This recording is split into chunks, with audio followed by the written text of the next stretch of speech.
How the Lykovs lived all the years of hermitage is now not so difficult to say, especially for those who know the local conditions well. The Lykovs, like all peasants who have lived on individual farms for centuries, perfectly mastered all types of peasant business. They knew how to do everything that was required for a normal life. But in the conditions in which they found themselves, any work required ingenuity and great effort. And some of the work had to be abandoned altogether. A very limited number of gardening and any other tools, a limited number of utensils for cooking. Several cast iron pans, cups, bowls, spoons, all made of wood. All containers for storing food supplies for the winter, boxes of various sizes, were made of birch bark. By the way, this is the best container for storage, and this container is used to this day throughout Siberia. There was absolutely no iron, nails, bolts, screws, staples, etc. The absence of all this did not allow doing much that even in their conditions would have been easy and simple to make. Here I mean carpentry and any other work that could significantly improve their life. Clothing and shoes were a serious problem. Everything that was brought from the world in taiga conditions quickly fell into disrepair. There was one opportunity to make clothes ourselves. They only had hemp at their disposal. This large annual bast fiber plant, when properly cared for and processed, produced fairly strong fiber. They managed to preserve and maintain in working order a loom, which in Siberia was called krosna. It was not difficult to make a cross with an instrument. During the war, krosna could be seen in many peasant huts. In our village, as far as I remember, there were 3 or even 4 such machines. It was with his help that the Lykovs weaved the simplest canvas of hemp threads, the only fabric from which they sewed clothes, bags and made cords and ropes. I must say that the whole process, from sewing, harvesting to obtaining threads and, finally, fabric, is long and very laborious. The thread spinning was especially tedious. Shoes were also very difficult. There was practically none of it. It could have always been in the required quantity, but the Lykovs did not have livestock, therefore, there was no main raw material, leather. The first 10 to 15 years of hermitage, Lykov had a small supply of rifle cartridges, and Molokov left either 10 or 15 cartridges back in 1941, when they met. This allowed Lykov to hunt for merles. In any case, when we came to the Lykovs on Hermit in 1947, when we examined the estate, we found the remains of worn-out ichigas of various sizes. All shoes were made of merle leather. According to my assumptions, at the beginning of the 50s, there was already nothing to hunt for merles, except for trapping pits, or to catch up and prick in the ice in winter. And this did not happen often. As for the manufacture of leather, Lykov mastered this craft perfectly. All the necessary components for leather processing are available in the taiga in unlimited quantities. During the war years, leather was also made in our village.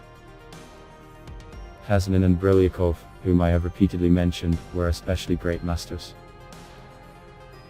I remember when a bear lifted up a cow near the village itself, Kazanin made the skin, and I came and looked. And even then he theoretically comprehended this science. When the skin was dressed and wiped off, we spread it out, and I counted all the wounds inflicted by the bear's clawed paws.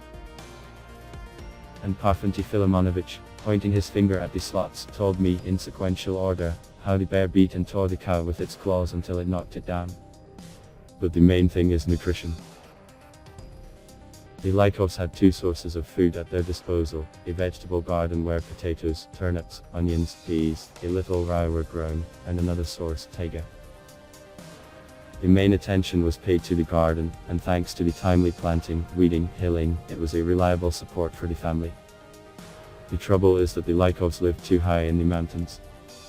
At this height, the summer is noticeably shorter, therefore, the vegetative period of plant development is shorter. And not all garden crops, mainly root crops, could grow in such harsh conditions. Therefore, there was no need to miss a single day during planting, grooming and cleaning. It was very difficult to fit into this framework. Therefore, at one time Osipovich decided to build a house on the bank of the river, which is much lower in level above the place where they lived. Here they founded another vegetable garden, in which everything grew much better. In addition, someone had to be closer to the water in order to catch fish, one of the main food products obtained from the wild. There were other reasons to split up, but these are the internal affairs of their family, so I will not touch on this topic. The Lykovs caught fish quite a lot, all year round, with the exception of spring floods and sharp water rises during summer rains. But most of all they caught it during its spring and autumn migrations. We fished in winter as well. While visiting the Lykovs on Aranat, we noticed the tasks made of solid cedar boards, such as a shallow trough, about 1.5 meters long and 40 centimeters wide, about 3 centimeters thick. Clean planed, very light, they glide perfectly in the snow. They were a kind of sledges. Tusks were covered with fish scales, which confirmed the catch of fish in winter. The caught fish was dried in the summer. They collected mushrooms, berries and also dried them. There could be no other type of canning at their disposal. Nutrition and preparation of food for future use were a constant concern. And another main gift of nature is pine nuts. I have already spoken quite a lot about pine nuts, but it must be added that pine nuts are an unusually nutritious product. High calorie, very tasty, with a pleasant aroma and high oil content up to 60–65%. Cedar nut oil is the most environmentally friendly vegetable oil. Cedar grows without human intervention, while any other oil plant is grown using various kinds of fertilizers. Cedar bears abundant fruit once every 3 to 4 years. Dried nuts are stored in barns and storage sheds for 3 to 4 years. Thus, this most important food product could always be in a well-organized collection and storage, but this is not always possible. The weather intervenes, rains, early snowfalls disrupt all plans. But the main thing that was missing in the diet was the complete absence of salt. And it was excruciating.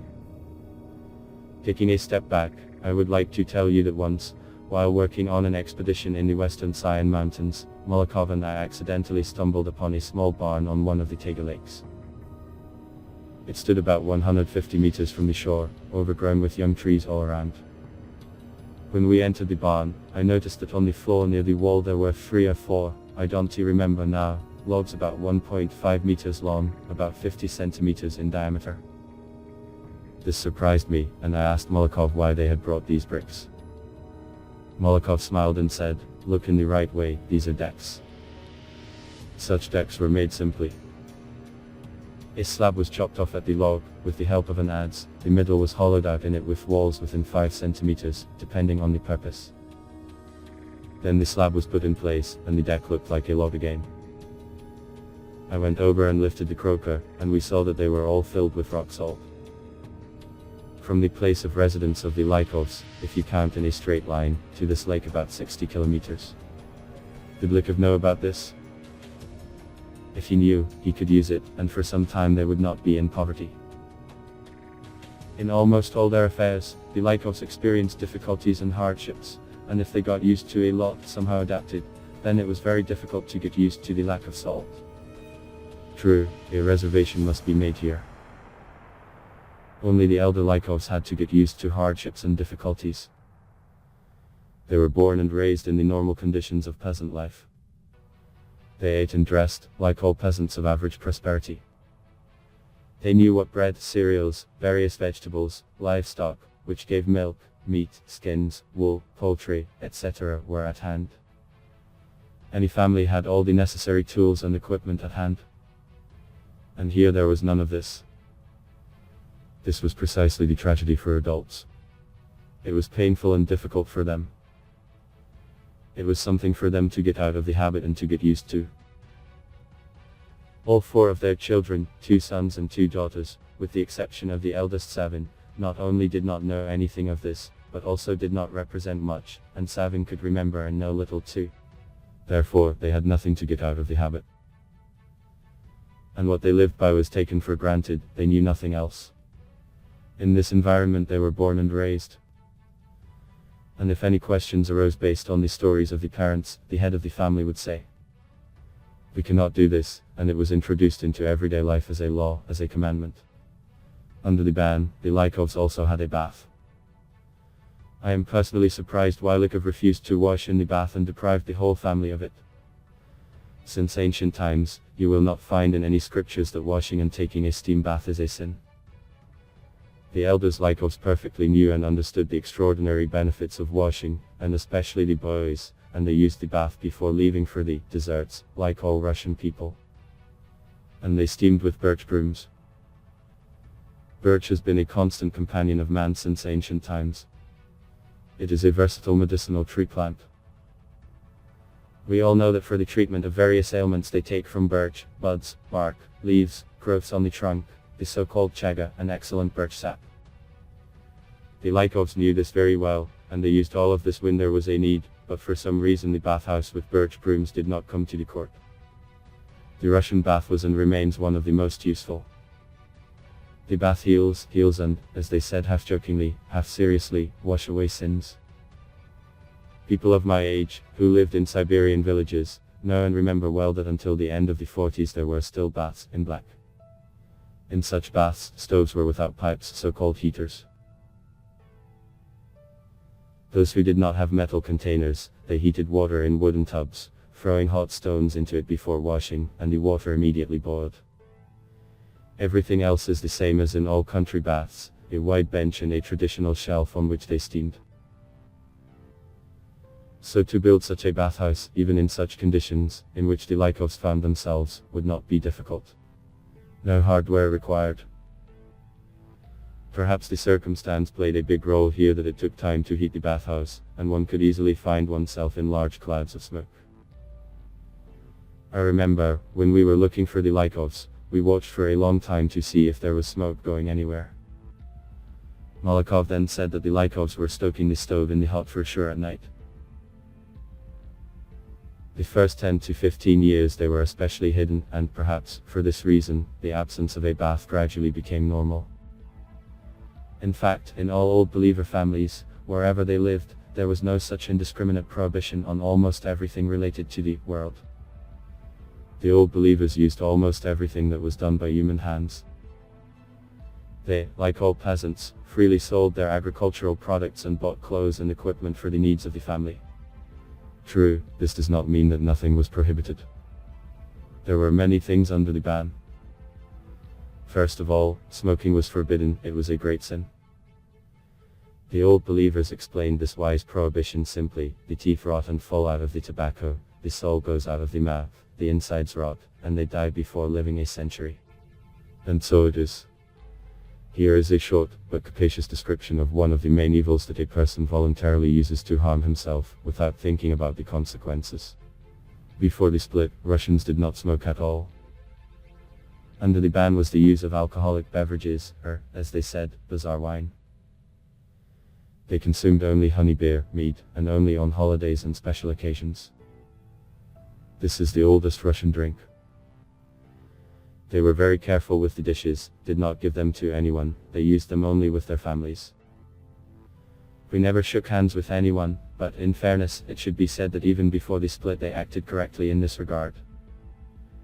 In ancient times, when such terrible infectious diseases as plague, cholera, smallpox and other misfortunes raged in Russia, people during the period of pestilence avoided each other, avoided any contact, and there could be no question of a handshake. They themselves explained. Any disease will jump from hand to hand and clung to. In addition to the fact that the Old Believers did not smoke, did not drink wine, they never shaved, explaining this, God gave a beard. The old people said that the beard was for health. It is curious to note that everyone who wears a beard almost never gets sore throat and other diseases associated with the upper respiratory tract, rarely anyone gets sick and teeth fall out. While in the taiga or somewhere outside the home, they never drank cold water. On agricultural work, they always had a canteen with kvass or water at room temperature with them. In winter, being even for a long time on the street, they did not drink water, and if somewhere in the taiga in winter there was thirst, then they would scoop some water from a spring or river with their palm and, holding it for a little, they would drink directly from the palm. As I already wrote, Karp Osipovich was born and raised in the mountain taiga of the Western Sayan Mountains and lived all his life either in small villages or in the settlements. Akulina Karpovna was born in Altai on the Bayer River, in a relatively large family settlement of more than 20 households, and as if on the high road. But there and there the same customs and orders were preserved, which came to them from their grandfathers and great-grandfathers. And they were all the keepers of this culture. Their children became the same guardians. It must be said that throughout Siberia at all times the peasants, whether they were old believers or secular ones, all observed almost the same religious holidays, celebrated certain significant dates. In all the villages and villages of Siberia, the inhabitants were equally happy. They organized various games, among which the most popular were small towns, grandmothers, rounders, shishik and others. These games were played not only by young people, but also by elderly people. In addition, in summer and autumn, on certain days, young people gathered outside the outskirts, where songs and dances sometimes lasted until the morning. They organized all kinds of competitions in strength and dexterity. They especially loved horse racing. In a word, Russian culture perfectly combined work, rest and entertainment. In essence, the keepers of the old faith, and therefore culture, were people in all strata and classes of society, from the peasants to the statesmen. They did not hide their religious beliefs and outlook on life. All of them were distinguished by their efficiency, enterprise, resourcefulness and, like all Russian people, were happy for Russia. But the arrival of Soviet power, collectivization, repressions destroyed the established foundations for centuries, and people, by virtue of their capabilities, began to adapt to a new life. As I already wrote, those who did not agree with the new order began to change their places of residence, and some again, as before the abolition of serfdom, went into the taiga wilderness and sank into oblivion. Someone later could not stand it and left the taiga, someone managed to go abroad, someone disappeared without a trace. Despite the terrible difficulties and incredible hardships, the Lykovs survived. Finding themselves in complete isolation from the world, having almost nothing of even the simplest equipment, having neither livestock nor poultry, using only what the garden and taiga provide, they survived thanks to life experience, ingenuity and constant work. For many years of complete separation from people, they did not make a mistake a single day in dates, not only in years, but in months and days. No entries, all in memory. The Lykovs chronology was not dated from the nativity of Christ, but, as they explain, from Adam's summer, that is, from the creation of the world. The head of the family, Karposipovich, kept all aspects of their family life under control throughout the entire period of hermitage. Knowing the local conditions perfectly, he passed on the experience of learning about nature to his children, supervising all household chores. Thanks to his constant control, the family survived until the arrival of almost complete people. Everything was done in the family only with the consent and direction of the head of the family, and what he said was law for the family. It must be said that in all Old Believer families, authoritarian orders persisted, unquestioning obedience to the head of the family. Agafya Lykova taught a lot, who ran the household and, along with her husband, did all the hard work. In addition, the children learned to read and write. And in such conditions, where there was no paper or pencils, where there was no normal lighting in the evening, except for a torch, the Lykovs children learned to read and write. The textbooks were church books of ancient Slavic writing. Agafya Lykova taught literacy, as Agafya told me. Thanks to Mama, they were honored to read and write.